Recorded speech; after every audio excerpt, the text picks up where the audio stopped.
राष्ट्रीय लोकदल सुप्रीमो राज्यसभा सांसद जयंत चौधरी ने कहा कि पड़ोसी मुल्क चीन का दुस्साहस दिनों दिन बढ़ता जा रहा है और केंद्र सरकार कोई ठोस कदम उठाने की बजाय चुपचाप बैठी है। जयंत चौधरी जनपद मुजफ्फरनगर के कस्बा खतौली में भाईचारा सम्मेलन को संबोधित कर रहे थे। अपने संबोधन में उन्होंने गन्ना मूल्य, गन्ना भुगतान, महंगाई और बेरोजगारी के मुद्दे पर भी सरकार को घेरा। जनपद मुजफ्फरनगर की खतौली विधानसभा सीट पर हुए उपचुनाव में राष्ट्रीय लोकदल व समाजवादी पार्टी गठबंधन के प्रत्याशी मदन भैया भारी मतों से विजयी हुए थे। मतदाताओं का आभार जताने के लिए रविवार को खतौली के नवीन मंडी स्थल पर भाईचारा सम्मेलन आयोजित किया गया, जिसमें भारी भीड़ जुटी। रालोद के राष्ट्रीय अध्यक्ष एवं राज्यसभा सांसद जयंत चौधरी के साथ ही जनपद के सभी रालोद विधायक सम्मेलन में शामिल हुए। जयंत चौधरी ने सरकार पर कटाक्ष करते हुए कहा कि खतौली की जनता ने सरकारी पायजामे का नाड़ा खोल दिया है। विभिन्न मुद्दों पर उन्होंने केंद्र व प्रदेश सरकार को खरी खोटी सुनाई। समय पे नौकरी दो नौजवानों को, समय पे किसानों को भाव दो।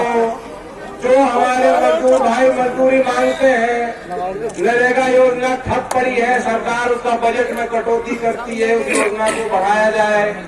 शहरी क्षेत्र में जो लोग मजदूरी मांगते हैं उनके लिए योजना बनाई जाए। हमारे गांव में पेंशन बंद हो गई। हमारे शिक्षण संस्थान से जुड़े बच्चे बता रहे हैं स्कॉलरशिप बंद पड़ी है। अभी मौलाना आजाद फेलोशिप के नाम पे विज्ञान के क्षेत्र में जो हमारे माइनॉरिटी के बच्चे पढ़ रहे थे, उस योजना को सरकार ने बंद कर दिया। कैसी चला दी। तमाम ऐसी बातें हैं, ऐसे मुद्दे हैं जिनको लेकर हम अब से लेकर 2024 तक जनता के बीच रहेंगे। ये सदन की छुट्टी थी, इसलिए जो घटना फ्राइडे की थी हम ट्यूसडे को बता रहे हैं, मंगलवार को बता रहे हैं। ये कोई बहाना नहीं। हम देश की सुरक्षा के साथ कोई समझौता नहीं कर सकते। हमारे बच्चे वहाँ तैनात हैं। मैं मांग इस मन से अपनी करता हूँ, बार बार हम कह रहे हैं, फिर दोहराता हूँ कि अगर हमें अपने देश के दुश्मनों से मुकाबला करना है, जो हमारे पड़ोसी राज्य से रिश्ते अच्छे नहीं है आज और बिगड़ेंगे आगे, और तो चुनौती है। अगर मुकाबला करना है तो देश के सैनिक को आप ताकत दीजिए। आज देश के सैनिक के लिए जो एक विश्वास और एक आस्था थी लोगों के मन में, जो हमारे गांव के बच्चे चाहते थे कि हमें वो नौकरी मिल जाए, वो वर्दी मिल जाए, उस वर्दी को पहनकर हम अपने खून को बहाने का काम करेंगे, कुर्बानी देने के तैयार हैं, शहादत देने के तैयार हैं। उस भावना को उन्होंने ठेस पहुंचाई। मैं मांग करता हूं, जो लोग आज ये कहते हैं कि चीन पे सवाल मत पूछो, मैं उनको जवाब देना चाहता हूं कि हम सैनिकों के हितों की बात कर रहे हैं। अग्निवीर योजना को रद्द कर दीजिए। ये योजना हमें पसंद नहीं है। देश के नौजवानों को ये गले से उतर नहीं रही योजना, किसी ने मांगी नहीं, कोई समझ नहीं पा रहा। हम चाहते हैं पक्की स्थायी नौकरी आर्मी में मिले। हम चाहते हैं हर सैनिक को, उसके परिवार को उचित सम्मान मिले, उनको पेंशन मिले।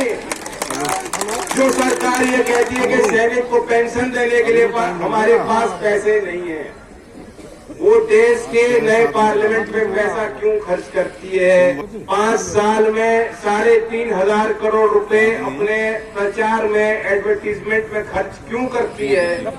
मोदी जी के लिए 2 नए हवाई जहाज क्यों खरीदती है? ये मैं सवाल उनसे पूछना चाहता हूँ।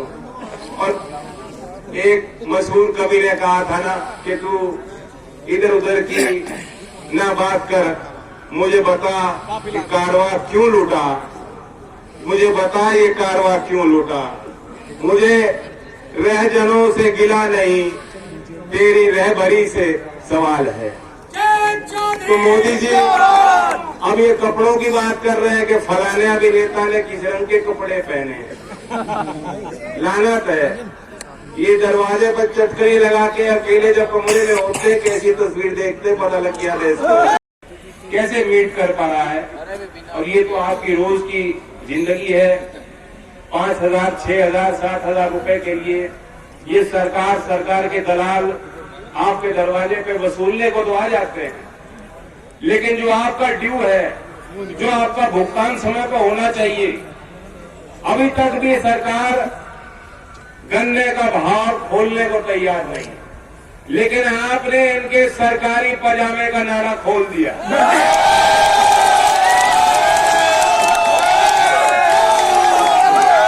बाबा जी तो पजामा पहनते हैं। किसान समझ चुका है 5 साल में 35 रुपए बढ़ाने वाली सरकार कतई भी गन्ने का अच्छा भाव किसानों को, आप 25 मान लो, अच्छा भाव बढ़ा के देना नहीं चाहती।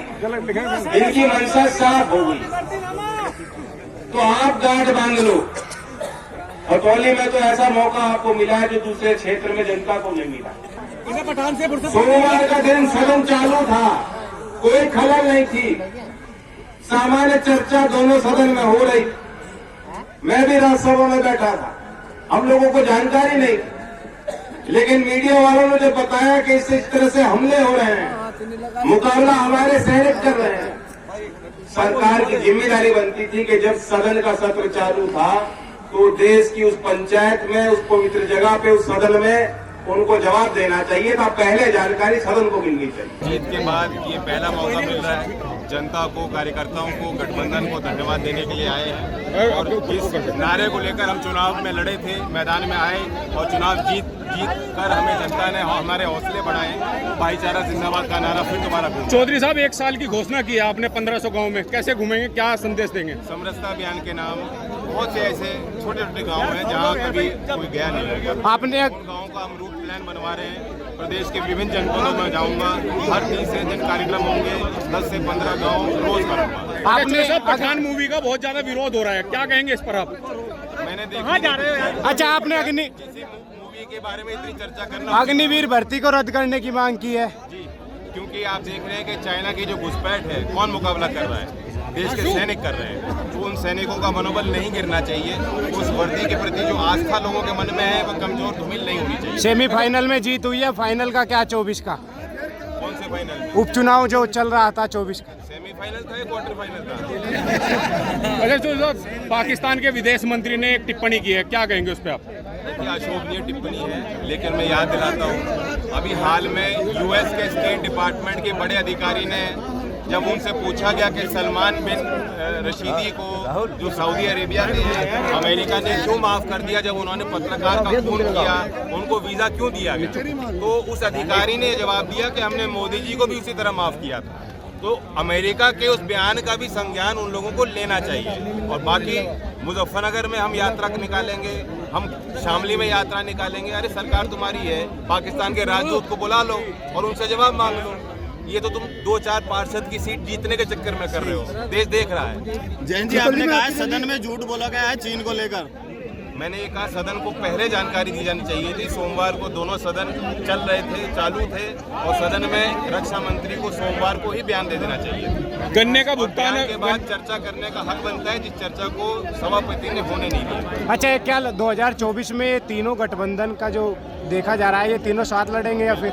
हमारे बढ़ते कदम है, विश्वास है, और खतौली में जो प्रयोग हुआ वो सफल साबित हुआ है। जनता के नज़र में जनता ने उसे पसंद किया है, तो इसलिए उस बात को हम आगे 24 में क्या भविष्य देख रहे हैं? अच्छा भविष्य, देश के अच्छे मुद्दों को लेकर चलेंगे, हम सकारात्मक कैंपेन करेंगे। जो देश में आज आर्थिक तंगी है, जो बेरोजगारी है, जो किसान की समस्या है, उनको प्रमुखता से उठाया जाए। एक चरण विधानसभा चुनाव में जो योगी को गठबंधन टक्कर नहीं दे पाया, क्या 2024 में दे पाएगा नरेंद्र मोदी? समीकरण बदलते रहते हैं, वोट लोग 5 साल के लिए देते हैं, कोई पक्की वोट किसी की नहीं होती, किसी को ठेका नहीं दे दिया कि आप हमेशा हमेशा ही रहेंगे। इनकी जवाबदेही रहती है। आज जो निराशा लोगों की थी, जो नाराजगी थी, खतौली में वो जाहिर, थैंक यू। अभी भी वो नहीं पा जा रहे। गन्ने का रेट अभी भी सरकार ने घोषित नहीं किया है। तो इन सारी चीज़ों पर लोग अपनी नज़र बना के बैठे हैं। रालोद के टिकट पर उपचुनाव जीते मदन भैया ने खतौली के मतदाताओं का आभार व्यक्त किया। मदन भैया ने विश्वास दिलाया कि वे क्षेत्र का विकास करने में कोई कसर नहीं छोड़ेंगे। धन्यवाद खतौली। मैं परम पिता परमेश्वर को नमन करते हुए कहना चाहता हूं कि खतौली और जिला मुजफ्फरनगर मेरा घर है और घर रहेगा। आपने देख लिया होगा, हम कहते नहीं हैं, हम करते हैं। बेशक रोका, लेकिन आए, आज भाईचारे में आए, क्योंकि हमें चौधरी चरण सिंह जी और डॉक्टर राम मनोहर लोरियानी जी ने सिखाया है कि अगर कोई जुल्म करे तो आप अपने लिए हम कहते हैं हम मारेंगे नहीं लेकिन मानेंगे भी नहीं, चाहे शासन हो चाहे प्रशासन हो। साथियों, आपके बीच अगर ये भंगेला न रोकते तो अब तक लगभग पूरे क्षेत्र में हम जो है कवर कर लेते।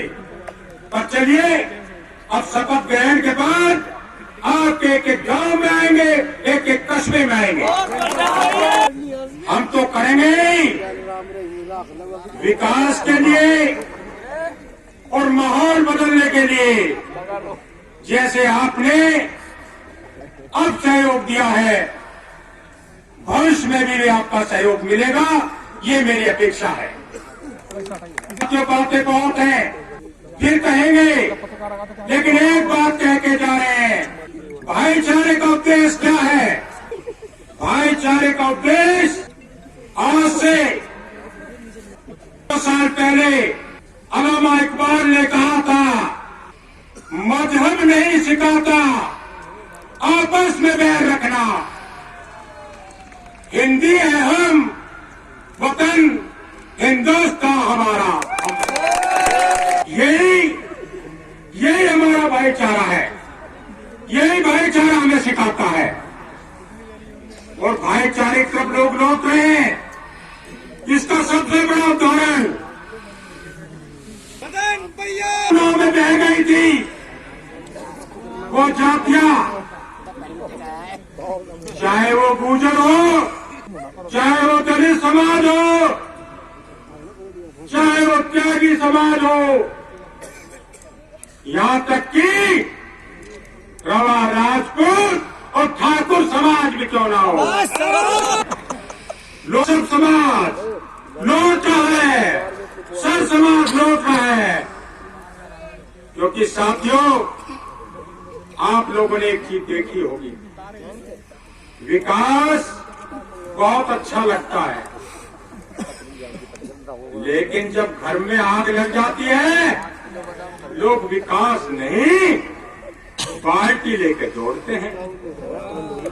दौड़ते नहीं, किस आग को बुझाए, ये आग बुझने दे, बुझ चुकी है, लेकिन अभी चिंगारी दब रही है रात में। बहुत बहुत शुक्रिया, बहुत बहुत धन्यवाद खतौली, धन्यवाद। मीरापुर विधायक चंदन सिंह चौहान ने भी अपने संबोधन में केंद्र व प्रदेश सरकार को खरी खोटी सुनाई। आपने देने का काम किया है, उसका संदेश पूरे प्रदेश में नहीं पूरे देश के अंदर ये गया है कि असंभव कुछ नहीं है। और अगर हाथ जोड़ के, सबको साथ जोड़ के, मोहब्बत से आप कोई संकल्प ले तो ईश्वर अल्लाह खुदा परमात्मा उसको पूरा करने के लिए आप सबकी मदद करने का काम करता है, चाहे जालिम की तरह बड़ा आप सबके सामने हो। जो प्यार आदरणीय मदन भैया जी को आपने देने का काम किया है, सर्व समाज की सरदारी यहाँ बैठी है, और जहाँ सर्व समाज बैठा हो, ऊपर वाले का वास भी वही माना जाता है। मैं आप सबके बीच आज ये संकल्प लेना चाहेंगे, और आगे तो आदरणीय मैं है 22,000 से अधिक वोटों को जिताने का काम किया है। ये रिश्ता कभी भी खत्म होने वाला नहीं है। प्रत्येक कार्यकर्ता ने अपने आप को स्वयं को नेता मान के गली गली, मोहल्ले मोहल्ले, गांव गांव जाकर खून पसीने से सींच के करने का काम किया है। मैं एक बार फिर उनका आभार और धन्यवाद देता हूं। और जो सत्ता के लोगों ने या शासन के लोगों ने किया है, उनका भी धन्यवाद देना चाहता हूं। उनका भी धन्यवाद इसलिए कि जितना जुल्म उन्होंने किया, उतनी ताकत इस मंच को मिलने की काम करी, यहाँ के क्षेत्र की जनता को मिलने की काम करी, और एक संदेश बड़ा यहाँ से देने का काम करा। मैं जा देना कहते हुए और अपना सारा समय अपने जो लोकप्रिय नेता हमारे सब आए हैं, उनको आप सुनने के लिए आए हैं, मैं अपने आप को उनको समय देता हूँ। बहुत बहुत तीनों गठबंधन के संगठन के लोगों ने, पदाधिकारी लोगों ने नेताओं ने, विधायकों ने ये एक संदेश देने का काम किया कि जब तीनों युवा खड़े हो जाएंगे तो हिंदुस्तान में एक नई अलग चलेगी। जब बुजुर्गों का होश मिलता है और नवयुवा जोश मिलता है तो एक परला आती है। ये परले खतौली विधानसभा से एक अलग हिंदुस्तान के अंदर चल गई। जो तीनों पार्टियों का गठबंधन था, ये एक ऐसा गठबंधन है जो हिंदुस्तान में इससे बड़ा गठबंधन नहीं हो सकता। यदि बूढ़ा और खुरपा, अल्लाह और मल्ला, जाट और जाटा मिल जाए तो हिंदुस्तान में एक परला आती है।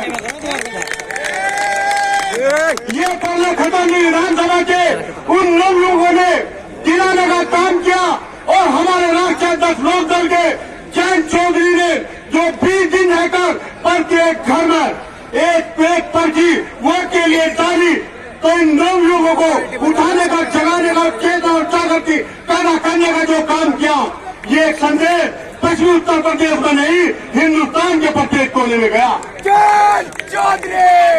उससे पहले लक्ष्य हमारा आने वाला 23 में नगर पालिका और नगर पंचायत और महापौर में चुनाव है। यदि इस वर्तमान की सरकार को खोलना है तो हम सबको नीचे से ऊपर तक जाने के लिए नगर पंचायत चेयरमैन, नगर पालिका अध्यक्ष, महापौर, ये आप लोगों को बदलना होगा। ये तभी होगा जब हम आप संगठन होंगे। तो ये भाजपा सरकार जो कदम कदम पर सदाओं कदम मेरे काम किए जा रहे हैं, ये भाजपा सरकार, ये वही सरकार है जो कदम कदम पर तुम्हारे दलगरी काम करती है। इस हमारी साथियों, इस भाजपा सरकार को जड़ से उखाड़ने के लिए सकल्ली की धरती नाराज कर दिया है। तो हमारी साथियों, संविधान बचाने के लिए हमारे को एकजुटता होना पड़ेगा। और जो मेरा आदर्श हमारे नेता एडवोकेट चंद्रशेखर आजाद जी, जिन लोगों ने उनका दामन थामा है, उसी के साथ साथ रालोद के राष्ट्रीय अध्यक्ष जयंत चौधरी जी और समाजवादी के राष्ट्रीय अध्यक्ष अखिलेश यादव जी, उन तमाम सभी इन तीनों नेताओं का मैं धन्यवाद करना चाहता हूं कि जिन लोगों ने एक दलित कन्या मजदूर इंसान एक मंच पर लाकर खड़ा कर दिया है। जहां हमारे दिलों की दूरियां थी तो दूरियां खत्म कर दी गई है। आज एक नया जातिगत समीकरण बनाया गया है, उन सभी का धन्यवाद।